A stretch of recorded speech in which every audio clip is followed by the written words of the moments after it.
और बिहार के रोहतास से सुनिए सीएम योगी को। तो बचाव ही उसका एकमात्र उपचार है और बचाव के लिए हमारा पूरा प्रयास होना चाहिए था कि 2 गज की दूरी हो और मास्क जरूरी हो, क्योंकि संक्रमण इसका तेज है और उस संक्रमण को देखते हुए अगर हमने बचाव के उपाय करने प्रारंभ कर दिए तो कोरोना परास्त होगा, भारत विजयी होगा और प्रधानमंत्री नरेंद्र मोदी जी के नेतृत्व में भारत ने दुनिया को बचाव का यही संदेश दिया है और प्रधानमंत्री नरेंद्र मोदी जी के नेतृत्व में भारत ने जो लड़ाई कोरोना के खिलाफ 6 महीने पहले प्रारंभ की थी, आज इसी मंत्र के कारण वो सफलता की ऊंचाइयों तक भी पहुंचा है। आप सब सौभाग्यशाली हैं कि कोरोना को भी आप सब ने अपने जज्बे के साथ मुख्यमंत्री नीतीश कुमार जी के नेतृत्व में परास्त करते हुए आप दिखाई दे रहे हैं और साथ साथ कोरोना कालखंड में उत्साह से इस चुनावी सभा में भी भागीदार आप बने हैं। आप सबका मैं अभिनंदन करता हूं।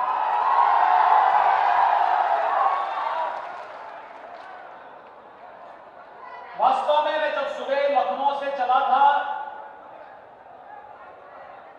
तो मुझे लोगों ने पूछा कि बिहार में चुनावी सभा कैसे करेंगे। मैंने कहा कि कोरोना कालखंड है, 2000-2500 की भीड़ होगी, लेकिन यहां आकर के मैं देख करके आश्चर्य किया कि 25-30 हजार की भीड़ जुटी हुई है और उत्साह उमंग के साथ भारतीय जनता पार्टी को फिर से बिहार के अंदर सरकार बनाने के लिए अपना समर्थन देने जा रही है और नीतीश कुमार जी को मुख्यमंत्री बनाने के लिए पूरी प्रतिबद्धता के साथ कार्य कर रही है। सचमुच मैं अंतःकरण से मुझे अत्यंत आनंद की अनुभूति हो रही है। भाइयों बहनों, आपने कोरोना कालखंड में देखा होगा तमाम लोग तमाम प्रकार से आपके बीच में आए होंगे। जैसे कि बताया गया कि राजद ने अपने प्रत्याशी को यहां से हटा करके भाकपा माले को सीट छोड़ दी और भाकपा माले को सीट इसने छोड़ दी जिससे कि यहां पर फिर से उसी प्रकार के नरसंहार को पुनः ताजा किया जा सके जिसके लिए वह कुख्यात रहा है। मुझे लगता है कोई भी सभ्य समाज इस प्रकार की अराजकता को स्वीकार नहीं कर सकता है और आज के दिन पर तो बिहार कतई इस बात को स्वीकार करने को तैयार नहीं है। जब प्रधानमंत्री मोदी जी ने मई 2019 में दूसरी बार प्रधानमंत्री पद की शपथ ली तब उन्होंने एक बात कही थी। उन्होंने कहा था 5 वर्ष गरीब कल्याण के लिए और अब 5 वर्ष राष्ट्र को दुनिया के सामने एक महाशक्ति के रूप में स्थापित करने के लिए। आपके बिहार में कांग्रेस को भी शासन करने का अवसर प्राप्त हुआ था, राजद को भी शासन करने का अवसर प्राप्त हुआ था। इनसे पूछना चाहिए इन्होंने कितने गरीबों के मकान बनाए, कितने गरीबों को राशन कार्ड दिए, कितने गरीबों को रसोई गैस के कनेक्शन दिए, कितने गरीबों को विद्युत के कनेक्शन दिए और कितने गरीबों के लिए आयुष्मान भारत में या स्वास्थ्य बीमा की कोई स्कीम इन्होंने दी। कितने किसानों को प्रधानमंत्री किसान सम्मान निधि का लाभ दिया। अगर ये लाभ किसी ने दिया है तो अब प्रधानमंत्री मोदी जी ने दिया है। गरीबी रेखा के नीचे जीवन यापन करने वाले हर गरीब के लिए मकान, हर गरीब के लिए रसोई गैस का सिलेंडर, हर गरीब के लिए राशन कार्ड की व्यवस्था, हर गरीब के लिए विद्युत के कनेक्शन की व्यवस्था और हर गरीब के लिए शौचालय की व्यवस्था के साथ ही हर गरीब के लिए 5 लाख रुपए का आयुष्मान भारत का कार्ड भी उपलब्ध कराने का कार्य प्रधानमंत्री मोदी जी ने किया है। ये काम कांग्रेस भी कर सकती थी, ये काम लालू जी का परिवार भी कर सकता था, क्योंकि वो पार्टी नहीं है, तो परिवार है। कांग्रेस भी एक परिवार के बाहर नहीं निकल सकती है और राजद भी एक परिवार के बाहर नहीं निकल सकती। आप मानते हैं ना? उनके लिए परिवार ही पार्टी है और पार्टी ही बिहार है, इसके अलावा कुछ नहीं है। उनके लिए एक ही नारा है कि मेरा वैभव अमर रहे मां, तुम दिन चार रहो न रहो। ये उनका एक ही नारा है, एक ही मंत्र है। और भारतीय जनता पार्टी के कार्यकर्ताओं का मंत्र है कि तेरा वैभव अमर रहे मां, हम दिन चार रहेगा। यही अंतर है भारतीय जनता पार्टी गठबंधन के कार्यकर्ताओं में और राजद और कांग्रेस के गठबंधन के कार्यकर्ताओं में और उनके पार्टी के नेताओं में। हमारे लिए देश महत्वपूर्ण, हमारे लिए जनता ही परिवार है, हमारे लिए पूरा देश ही परिवार है। लेकिन कांग्रेस के लिए गांधी परिवार और राजद के लिए लालू परिवार ही पूरा प्रदेश है, पूरा देश है। उनको जब मौका मिला तो उन्होंने परिवार के बाहर नहीं सोचा और गरीबों को राशन देने की बात तो दूर, पशुओं तक का राशन खा के चक्कर में। बिहार के नौजवानों के सामने पहचान का संकट खड़ा कर दिया। बिहार में नरसंहार और भ्रष्टाचार के जो नित नए कारनामे सामने आते थे, यही कांग्रेस कालखंड में भी होता था। लेकिन मोदी जी ने गरीबों के कल्याण के लिए, किसानों के लिए, महिलाओं के लिए, नौजवानों के लिए, सबके लिए योजना दी और उसके बाद दूसरे कालखंड में सबसे पहला काम किया, कश्मीर से धारा 370 को समाप्त किया।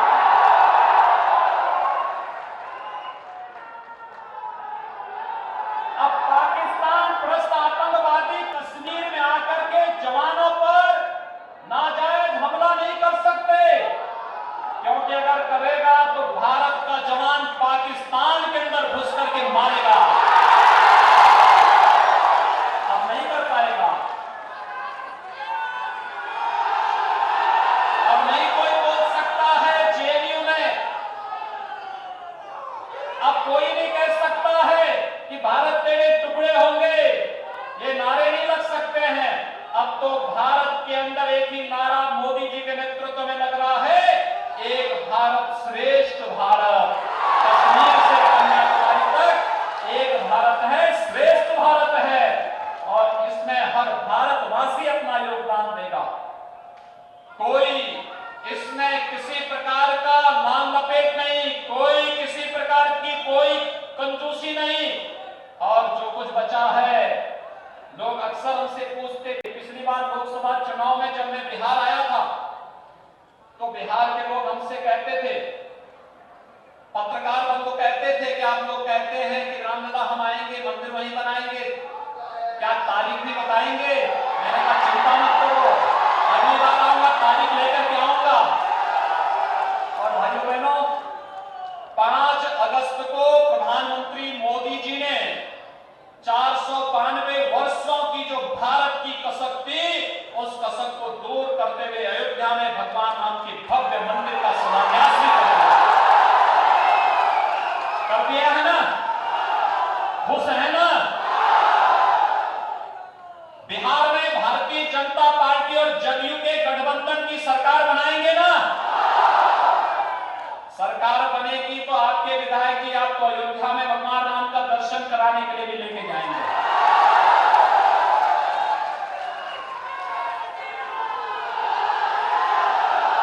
क्योंकि मां जानकी के बगैर राम अधूरे हैं और भगवान राम और मां सीता जब जुड़ते हैं तब ये राष्ट्र कल्याण का मार्ग और राम राज्य का मार्ग प्रशस्त होता है। और भाइयों बहनों, आज भगवान राम के भव्य मंदिर के लिए जो वायदा था वो वायदा हमने पूरा कर दिया। अब तो कोई संदेह नहीं है ना? किसी प्रकार का कोई संदेह? गरीब को राशन देने का व्यवस्था, मुफ्त में राशन मिलेगा। नौजवानों के लिए रोजगार, प्रधानमंत्री गरीब कल्याण योजना का शुभारंभ प्रधानमंत्री जी ने बिहार से ही शुरू किया। और यही नहीं, बिहार के साथ साथ पूरे देश के अंदर कैसे कोरोना से बचना है। भाइयों बहनों, दुनिया की बड़ी बड़ी ताकतें पस्त हो गई, अमेरिका जैसी ताकत पस्त हो गई, लेकिन भारत के अंदर मोदी जी के नेतृत्व में भारत सफलतापूर्वक इस लड़ाई को लड़ रहा है। और इसीलिए आप सबसे अपील करने के लिए हम लोग आए हैं। आप सबसे मेरी विनम्र अपील है कि चुनाव मात्र चुनाव नहीं है। चुनाव का मतलब अपना योग्य प्रतिनिधि विधानसभा में और संसद में भेजना। ये विधानसभा का चुनाव है, विधानसभा में योग्य प्रतिनिधि जाना चाहिए। जो लोग फिर से भारत के टुकड़े करने की बात कर रहे हैं, जिनकी आदत हमेशा से विभाजन की रही है, कभी देश के विभाजन की, कभी क्षेत्र भाषा के आधार पर देश को विभाजित करने की, वे लोग आज भी अपने उन मंशाओं को पूरा करने के लिए सदैव षड्यंत्र कर रहे हैं। इन षड्यंत्रों से सचेत रहते हुए मैं आप सबसे अपील करने के लिए आया हूं कि भारतीय जनता पार्टी ने श्री राजेश्वर राज्य को अपना प्रत्याशी आपके बीच में बना करके दिया है। वे योग्य है और अपनी योग्यता के आधार पर आपके बीच में सेवा करने का एक संकल्प लेकर के आए हैं। उसी प्रतिबद्धता के साथ आपके लिए काम करने को, पूरी प्रतिबद्धता के साथ कार्य करने के लिए संकल्पित होकर के आपके बीच आए हैं। भाइयों बहनों, राजद और कांग्रेस गठबंधन की मंशा को हमारा तो संकल्प है। हमने कश्मीर में उग्रवाद समाप्त कर दिया है, अब नक्सलवाद को ही हमें समाप्त करना है जो थोड़ा बहुत बचा है। 95% समाप्त। प्रधानमंत्री मोदी जी के नेतृत्व में और गृह मंत्री अमित शाह जी के नेतृत्व में 95% नक्सलवाद समाप्त। जो 5% बचा है, आप देखना अगले एक वर्ष के दौरान इसका भी स्वाहा होने वाला है। ये भी अब आतंकवाद, नक्सलवाद, उग्रवाद, जितने भी वाद हैं, इनका सबका भगवान राम के मंदिर बनने के पहले राम नाम सत्य है के साथ यात्रा निकलने वाली है। अब भारत दुनिया की एक ताकत बनेगा और भारत विश्व गुरु के रूप में दुनिया के अंदर जो प्रतिष्ठा भारत को प्रदान की गई थी, आज प्रधानमंत्री मोदी जी भारत को वही प्रतिष्ठा दिलाने के लिए पूरी प्रतिबद्धता के साथ कार्य कर रहे हैं। मोदी जी की मजबूती के लिए नीतीश कुमार जी के नेतृत्व में बिहार में सरकार आनी आवश्यक है और बिहार में सरकार आने के लिए राजेश्वर राज्य को भारतीय जनता पार्टी, जदयू और गठबंधन के सभी प्रत्याशियों का जीतना आवश्यक है। कितनी बड़ी संख्या में आप लोग हैं, युवाओं की संख्या ज्यादा है। आप सबसे मैं अपील करूंगा, आपके पास मोबाइल फोन होगा, अपने मोबाइल फोन से बिहार में अपने नातेदार, रिश्तेदार, मित्रों को, शुभचिंतकों को, सबको फोन करेंगे और सबको कहेंगे बिहार के विकास के लिए, बिहार के सुशासन के मॉडल को आगे बढ़ाने के लिए और एक भारत श्रेष्ठ भारत की परिकल्पना को साकार करने के लिए और आने वाली पीढ़ी के उज्जवल भविष्य के लिए बिहार में एनडीए की सरकार बननी आवश्यक है। और इसके लिए जहां भी भाजपा, जदयू और गठबंधन के प्रत्याशी हैं, इनको भारी मतों से चुनाव जिता करके भेजना है। यही अपील करने के लिए आज आपके बीच आया हूं। राजेश्वर राज्य को भारी मतों से क्रमांक नंबर 2 पर कमल चुनाव चिन्ह पर भारी मतों से विजयी बनाने की अपील करते हुए वाणी को देता हूं विराम। जय जय श्री राम। कांग्रेस पर वार कर रहे थे और नीतीश के लिए वोट मांग रहे थे, एनडीए के लिए वोट मांग रहे थे सीएम योगी। और एक बार फिर से बरेली का रुख करेंगे, जहां पर लव जिहाद के मामले को लेकर जबरदस्त तरीके से हंगामा मच रहा है। बरेली से सामने आया लव जिहाद का मामला, बरेली से सामने आया लव जिहाद का मामला और इस दौरान में तस्वीरें आप जरा देखिए, इसे लव जिहाद को लेकर कैसे जोरदार तरीके से हंगामा चल रहा है, जबरदस्त तरीके से हंगामा चल रहा है। हिंदू संगठनों में उत्साह, बरेली में लव जिहाद की तस्वीर, चारों तरफ बवाल ही बवाल। हिंदू संगठनों ने थाने का घेराव किया, सीओ का घेराव किया। लव जिहाद की थ्योरी के बाद बरेली में हालात इस बेहद नाजुक। हिंदू संगठनों ने पुलिस के खिलाफ जमकर नारेबाजियां की है और लव जिहाद को लेकर यहां पर खूब नारेबाजियां चल रही हैं। यूपी में उपचुनाव से पहले लव जिहाद का मुद्दा खूब गर्मा है। बरेली की तस्वीर जहां लव जिहाद के खिलाफ सड़कों पर दिखा हिंदू संगठनों का गुस्सा। लड़की को वापस लाओ, यही इनकी मांग है और इसी मांग को लेकर लगातार अड़े हुए हैं। पुलिस महकमे के अधिकारी मौके पर मौजूद हैं जो कि लगातार इनको समझाने की कोशिश कर रहे हैं, लेकिन पुलिस का ये समझाना बुझाना अब इनको रास नहीं आ रहा और इनकी अपनी एक ही मांग है कि इनकी बेटी इनको वापस चाहिए। जिहादियों का बहिष्कार।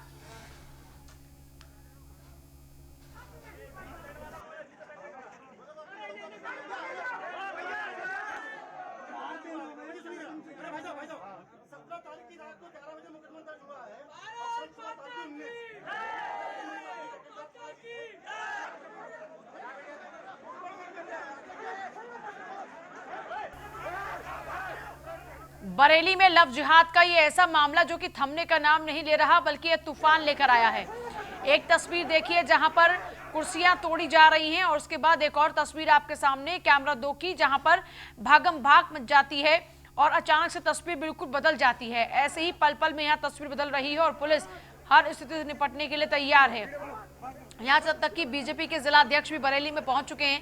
यह लव जिहाद का मामला जहां पर बरेली में बवाल हो गया है, हिंदू संगठनों में उबाल है और जमकर बवाल है। बवाल पूरा का पूरा एक नाबालिग लड़की को लेकर है जो कि अपने प्रेमी संग भागकर शादी कर लेती है। परिवार वाले कह रहे हैं कि उन्हें उनकी बेटी वापस चाहिए। परिवार वालों को हिंदू संगठनों का साथ मिल चुका है और हिंदू संगठन अब लगातार परिवार के साथ डटकर पुलिस का घेराव कर रहे हैं। अयाज खान मेरे सहयोगी लगातार बने। अयाज, फिलहाल क्या तस्वीर है? मैं बताना चाहूंगा, सबसे पहली बात तो ये है कि लड़की का अभी प्रूफ नहीं हुआ है कि बालिग है या नाबालिग है। जबकि वीडियो वायरल करके लड़की ने अपना आधार कार्ड दिखाया था जिसमें उसने कहा है कि मैं बालिग हूँ। इसको लेकर के अब भी थाने का घेराव है। एसएसपी अब मौके पर पहुंचे हैं, जिसको समझाने की कोशिश हो रही है। यहाँ पे अभी एसएसपी के अंदर अधिकारियों के साथ मीटिंग चल रही है। हिंदू संगठन बाहर धरना दिए थाने पे बैठे हुए हैं, जिसको एसएसपी समझा क्या रहे हैं इनको? एसएसपी समझा क्या रहे हैं इन लोगों को? एसएसपी अभी अपने अंदर मीटिंग कर रहे हैं, जिसको लेकर के उसको अब अंदर जो निर्णय होगा उसके बाद ही बाहर आके उन्हें समझाएंगे। अयाज, क्योंकि इनकी लगातार परिवार के लोगों से बातचीत चल रही है, तो परिवार के लोगों को, जो यहाँ हिंदू संगठन के लोग डटे हुए हैं, उनको कहा क्या जा रहा है? लड़की को वापस लेकर आएंगे ये, या फिर जैसा आप जिक्र कर रहे हैं कि लड़की बालिग है, उसने खुद आधार कार्ड की फोटो दिखाकर अपना वीडियो वायरल किया है, क्या क्या कहना क्या है पुलिस का? आईजी मौके पर पहुंच चुके हैं, जिसको लेकर अब हिंदू संगठन उनके पास पहुंचे हैं। सब इस टाइम लाइव खड़ा हुआ हूँ, वहाँ पे उनसे बात हो रही है, तो उनको समझाने की कोशिश हो रही है। वो भी कह रहे हैं कि आपको जल्द से जल्द लड़की दी जाएगी अगर लड़की नाबालिग होती है या किसी तरीके की कोई ऐसी। हालांकि पुलिस पहले मुकदमा दर्ज कर चुकी है, उन लड़के के खिलाफ किसी तरीके की कार्रवाई हो चुकी है, लेकिन अभी तक भारी पुलिस फोर्स वहाँ थाने में तैनात है। हिंदू संगठन धरने पे बैठे हैं, उनकी एक ही मांग है कि लड़की वापस की जाए, चाहे पूरी यूपी की पुलिस यहाँ आ जाए, हम लोग यहाँ से नहीं होते। उनका सीधा यही कहना है।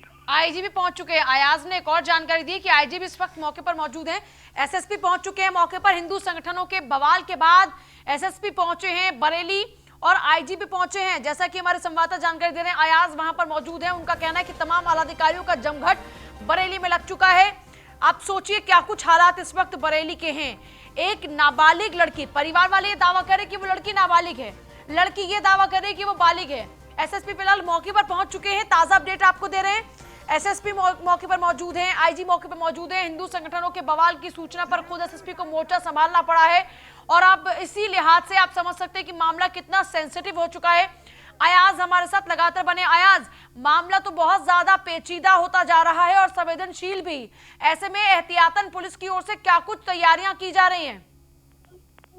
जी मैं बताना चाहूंगा कि आईजी राजेश कुमार मौके पर पहुंच चुके हैं, जिसको समझाने की कोशिश की है, सबको बिछाला है। अब बात कर रहे हैं, देखो किस तरीके से क्या सिचुएशन कैसे मान पाते हैं वो लोग, किस तरीके से बात होगी, क्या होगी, उसमें बाद में ही रिजल्ट सामने निकल के आ पाएगा। जिसको लेकर के अभी भारी पुलिस फोर्स और दोनों समुदाय भी मौके पे, जिसमें हिंदू संगठन है वो अभी यहाँ पे हैं। हालांकि मुस्लिम संगठन की तरफ से कोई किसी तरीके की प्रतिक्रिया अभी तक नहीं आई है, ना कुछ किसी ने। हालांकि इनके जो थाने में है उनकी सीधी यही मांग है कि लड़की को वापस लाई जाए, कार्रवाई की जाए, उसके बाद ही जब उठेंगे हम, नहीं तो नहीं उठेंगे, यहाँ चाहे कोई भी आ जाएगा। जी। यानी एक तरफ हिंदू संगठन और परिवार है, दूसरी तरफ पुलिस, और इस वक्त सबसे खास बात है कि पूरा का पूरा आला कमान इस वक्त यहाँ पर मौजूद है और अभी अंदर बैठक चल रही है, बाहर नारेबाजी और अंदर बैठक चल रही है। अयाज जी जी जी, बैठक चल रही है जिसमें आईजी राजेश कुमार पांडे जो मौके पर पहुंचे हैं, वो अब समझाने की कोशिश चल रही है सीधी उनकी, जिसको लेकर किसी तरीके अधिकारियों को लगातार आना जारी है, किसी तरीके से मानने को तैयार नहीं। उनकी एक ही मांग है कि लड़की आई जाए, तभी उसके बाद ही हम कोई न कोई फैसला लेंगे। जी, जब तक लड़की नहीं आएगी तब तक हम थमेंगे नहीं, इसी मांग पर और इसी जिद के साथ में हिंदू संगठन वहां पर डटे हुए हैं। लेकिन दूसरी तरफ यहां पर पुलिस अब तक हेल्पलेस है। हम ऐसा इसलिए कह रहे हैं क्योंकि पुलिस लगातार सिर्फ इनको आश्वासन दे रही है, पर ये लोग मानने को तैयार नहीं है। इनका साफ तौर पर कहना है कि अब हम मानेंगे नहीं, हमें लड़की वापस चाहिए और पुलिस तुरंत उस लड़की को वापस लेकर आए। लेकिन क्या आज अब तक यही नहीं पता पुलिस को कि लड़की है कहाँ? क्या लड़के के परिवार वालों से अब तक कोई पूछताछ हो रही है? क्या मामले को निपटाने के लिए कोई और भी तरीका निकाला जा रहा है बाहर? जी, इस तरीके की कोई जानकारी अभी तक सामने नहीं आई है कि लड़की कहाँ पे है, क्या है। फिलहाल इस टाइम आईजी अपनी माइक पे बात कर रहे हैं, लोगों से समझाने की कोशिश कर रहे हैं। क्या अब आपको मैं दिखाता हूँ, अब विजुअल में जैसे ही होते हैं उनको तुरंत भेजता हूँ। इस तरीके से इनकी यही बात चल रही है कि हम लड़की को लाएंगे किसी तरीके से, कोई भी सिचुएशन कंट्रोल में है, कोई भी नहीं होने देंगे, कुछ भी किसी तरीके का झगड़ा आगे नहीं बढ़ने देंगे। जी, बने रहिए हमारे साथ में, हम लगातार सारे अपडेट्स अपने दर्शकों को दे रहे हैं। इस वक्त अधिकारी मौके पर मौजूद हैं, बैठकों का दौर चल रहा है, लेकिन अब तक वो लड़की कहाँ है इस बारे में पुलिस के हाथ कोई जानकारी नहीं है। एसएसपी पहुंचे मौके पर, हिंदू संगठनों के बवाल की सूचना पर एसएसपी पहुंचे हैं। लव जिहाद बरेली में बवाल हो गया, एसएसपी पहुंचे इस वक्त मौके पर। हिंदू संगठनों में उबाल है, जमकर बवाल है।